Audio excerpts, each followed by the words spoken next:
But when we eat the glyphosate, either in the plant or because of the contaminated groundwater, we also end up chelating some of the nutrients in our bodies, making it less available for our health and protection.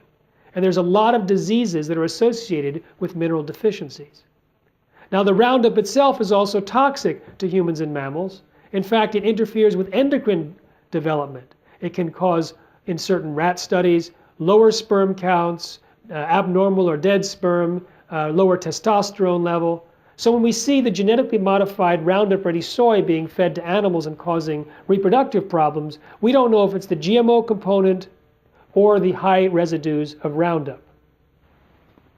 In addition, the glyphosate in Roundup doesn't just dissipate. In fact, 2 courts, one in the United States and one in France, told Monsanto they had to stop saying that their Roundup was biodegradable. It actually accumulates in the soil and can last up to 3 years or longer. So the more we spray with Roundup, it has an accumulating effect so that anything that's planted in that same field after Roundup can also uptake the Roundup. And it can be reactivated when you put in fertilizers. They've even found glyphosate in the manure of chickens. So now if you spread chicken manure on a field to create increased nutrients, the glyphosate might tie up the nutrients, making it harder to nourish the plants. And we are flooding our country with this glyphosate. In fact, the weeds are developing resistance, so people are pouring on more glyphosate, which is the active ingredient in Roundup. One of the interesting aspects of genetic engineering is anytime a scientist discovers a problem, they're attacked. It doesn't matter how much credibility they have, what level of publication they've put it in, they're attacked. Sometimes they lose their funding, sometimes they're fired or lose tenure. I'll give you an example. The UK government wanted to prove to a skeptical public that GMOs were safe. So they put out a grant proposal trying to find someone who can design testing to show that GMOs were safe. 28 different scientists applied. They gave it to Dr. Arpad Pusztai, the world's leading researcher in his field.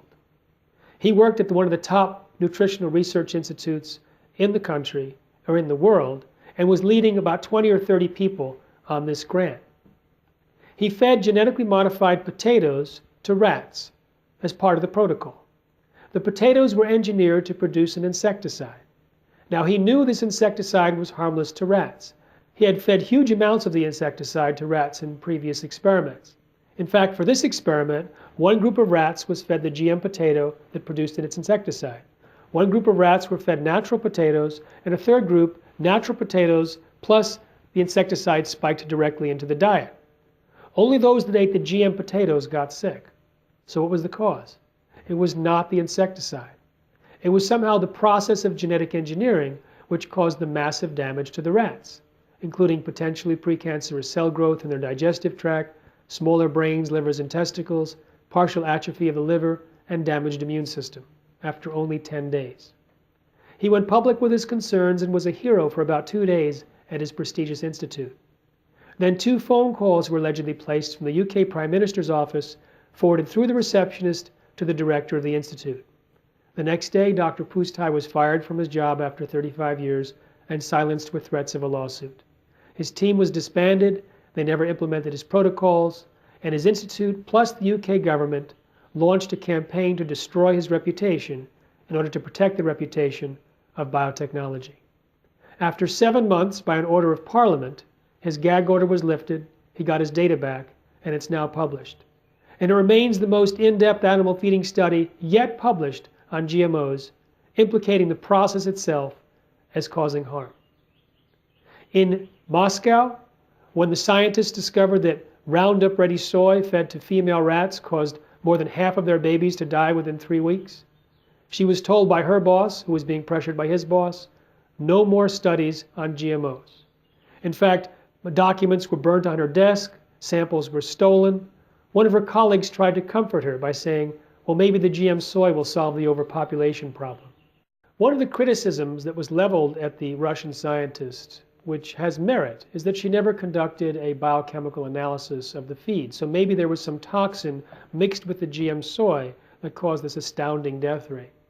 But after she had done the research 3 times with similar results, coincidentally, the rat chow, which was being fed to all of the rats in her Russian facility, switched to be based on GM soy. So she couldn't do any more studies because she had no controls. But after 2 months, she had the brilliant idea to ask her colleagues, what's the infant mortality rate in your mice studies? Let me say that again. But after 2 months, she had the brilliant idea to ask her colleagues after 2 months, what was the infant mortality in the rats that you're working with? It had skyrocketed to over 55%, suggesting that it wasn't a particular toxin in her batch, but it's a more generic aspect of genetically modified soy. When Dr. Carrasco in Argentina linked Roundup to birth defects, both in amphibians and possibly in humans, he was immediately attacked, and 4 people showed up at his place of business and tried to interrogate him in a very aggressive manner. Time and time again, when scientists discover adverse findings about GMOs, they're attacked viciously in the press, through their colleagues. It happens so often that many scientists just give up and they refuse to do any more research about GMOs. One of the myths of biotechnology is that GMOs are going to feed the world. Actually, they work against feeding a hungry world. If something is to feed the world, well, first of all, it has to increase yields, it has to be reliable, and yield increase actually has to be a way of solving the hunger problem. It also has to be healthy and better than competing technologies. GMOs fail on every count. First of all, the average GM crop reduces yield. It does not increase yield. Second, increased yield actually isn't the solution to hunger today. We have more food per person than any time in human history, but 1 billion people go to bed hungry or malnourished. It's a question of distribution and economic access. Also, GMOs are not reliable. Take the case of Bt cotton in India. That Monsanto has convinced millions of farmers to plant Bt cotton. And unfortunately, it doesn't always perform. In fact, the UK Daily Mail estimates that more than 125,000 farmers who planted Bt cotton and were unable to even repay the high interest debts that they took out for the expensive seeds and associated chemicals committed suicide. Now this is a catastrophe. Some people put the number closer to 200,000. So this is an example of what's happening in a developing country, and they're trying to convince us that GMOs are going to help the developing world. GMOs are also not better than competing technologies if you're trying to increase yields. In fact, studies on millions and millions of farmers show that sustainable techniques can increase yields by an average of 79%. Some studies show that organic agriculture can increase yields by 100%, even 300% in developing countries. If you look at the Rodale Institute, they did a side-by-side study with organic soy and corn versus non-organic. And they found that they actually have comparable yields, but the organic is better during times of adverse weather and also has less inputs. In January 1999 Biotechnology Conference in San Francisco, Arthur Anderson, a company that had consulted with Monsanto, they were also Enron's consultant, revealed how they had worked with their executives to create their plan. They asked Monsanto executives to describe their ideal future in 15 to 20 years. And the Monsanto executives described a world in which 100% of all the commercial seeds were genetically engineered and patented. And Anderson worked backwards from that goal to create the strategy and tactics to achieve it. At the same conference, another biotechnology company was projecting that within 5 years, by 2004, they would have a 95% replacement of all natural seeds. So the biotechnology industry is planning to replace nature. Fortunately, consumer concern has stopped that moving train. About 3 weeks after this conference, the gag order on Dr. Pustai was lifted. Within 1 week, 159 column feet of articles were written in Europe. Within a month, 750 articles were written. One editor said it divided society into 2 warring blocs. Within 10 weeks, the tipping point of consumer rejection had been achieved. Within a single week, in the end of April 1999, virtually every major food company committed to stop using GM ingredients for their European brands, but not in the US, because it wasn't reported in the US. According to Project Censored, The Arpad Pusztai story was one of the 10 most underreported events of the year. In the United States, if you have asked the average American, have you ever eaten a genetically modified food in your life? 60% say no, 15% say I don't know. So 3/4 of Americans do not realize that they're eating GMOs in nearly every meal. The fact that GMOs flourish on the basis of consumer ignorance leaves the biotechnology industry extremely vulnerable. If some event or campaign were to increase the visibility of GMOs, especially the health dangers, we could see a tipping point in the United States like we've seen in Europe. In fact, bovine growth hormone, the genetically engineered drug that's injected into cows to increase milk supply, that's being ushered out because of consumer concern. You see, when you inject cows with bovine growth hormone, it changes the milk. There's more pus, more antibiotics used, more bovine growth hormone, and of greatest concern, more IGF-1, insulin-like growth factor 1, a very powerful hormone which is linked to cancer. Now, milk contains IGF-1 anyway, and milk drinkers have higher levels of IGF-1, and those with high levels of IGF-1 are more likely to have breast cancer, prostate cancer, colon and lung cancer.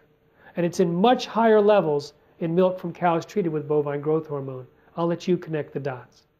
But as we explain this to consumers, their concern about drug milk has caused the manufacturers and dairies to kick it out. Walmart has kicked it out of its store brand, Starbucks out of its stores, Dannon and Yoplait, Kroger's, Publix. In fact, most of the major dairies in the United States have stopped using bovine growth hormone because of consumer concern. So our campaign for healthier eating in America is now designed to create a tipping point against all GMOs in the food supply. In fact, it's already happening. The fastest growing store brand claim in 2009 was GMO-free. And Supermarket News, a big trade journal for the food industry, predicted that 2010 would see an unprecedented upsurge of consumer awareness and concern about GMOs. And as I travel around the country, as I do every year, I see more informed and enthusiastic activists and consumers getting the word out about GMOs. So we now are equipping them with strategies and tools and speaker training, and we have a campaign to hit the tipping point of consumer rejection in the United States between 10/10/10, that's October 10th, 2010, and 11/11/11, within a year, a month, and a day.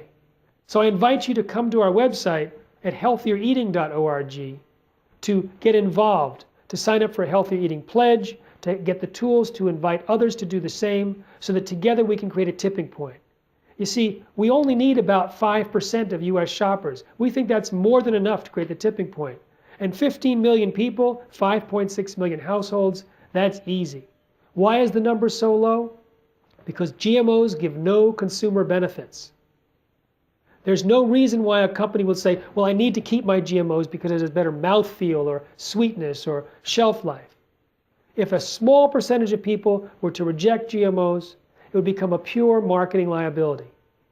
The companies don't even have to switch recipes in order to get rid of GMOs. They can just use the non-GM corn and soy, as many companies have done already, like Whole Foods for its store brands, like many companies in the natural food industry. There's also a new third-party verified seal called Non-GMO Project Verified, which is being put on products that show that the non-GMO claim has been third-party verified. So the entire natural food industry is getting on board, mothers are getting on board, doctors and medical organizations are prescribing non-GMO diets, many spiritual and religious groups are saying that GMO really means God move over, and they're against it. We have enough people to eliminate GMOs, we just have to get the word out to those who are already receptive. If we need only 15 million Americans, consider that 28 million Americans already buy organic food on a regular basis, 87 million people are strongly against GMOs, and 159 million people, 53% of Americans, the majority, say they would avoid GMOs if they were labeled. So we have a non-GMO shopping guide to help people make healthier non-GMO choices.